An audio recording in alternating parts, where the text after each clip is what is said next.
Céline Dion a toujours rêvé d'avoir une petite fille.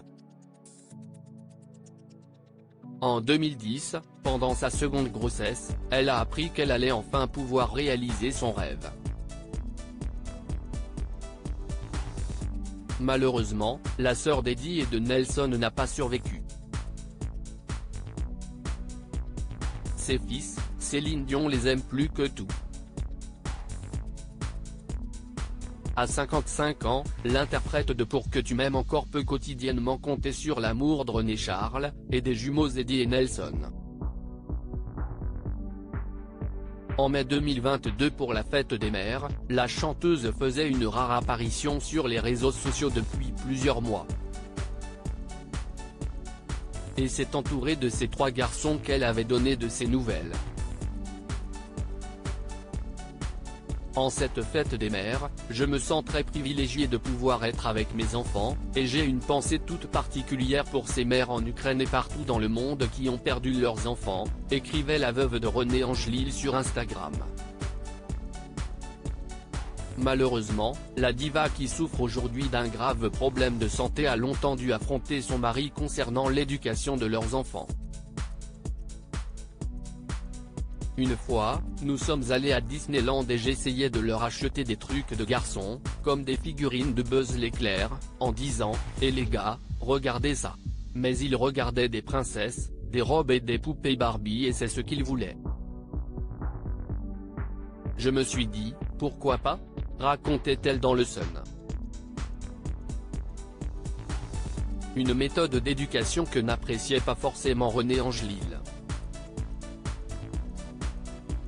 Quand je suis rentré à la maison avec toutes les choses que mes enfants avaient choisies, mon mari, paix à son âme, ne comprenait pas, mais c'était d'une génération différente.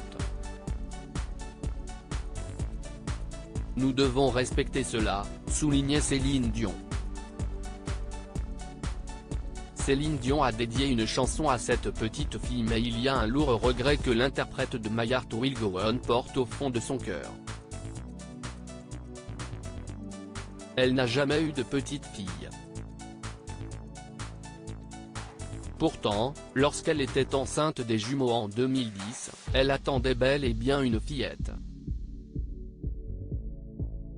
Malheureusement, elle n'a pas survécu. Lors d'une première échographie, on nous a dit que j'avais des jumeaux. Puis à l'échographie suivante, les médecins semblaient inquiets. On s'est dit peut-être qu'il n'y en a qu'un, finalement. En fait, il y en avait un 3e. Son cœur s'est arrêté de battre 5 jours plus tard.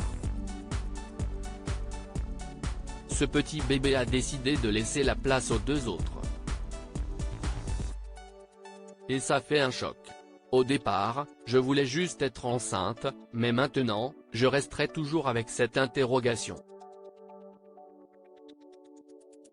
Moi qui souhaitais avoir une fille. Confiait-elle à la présentatrice Julia Snyder il y a une dizaine d'années. Concernant cette petite fille, la chanteuse lui a dédié la chanson Les petits pieds de Léa, dans son album Sans attendre sorti en 2012. Pourquoi les petits pieds de Léa ne feront jamais leur tout premier pas, chante-t-elle dans ce texte bouleversant. Une petite fille qu'elle n'oubliera jamais.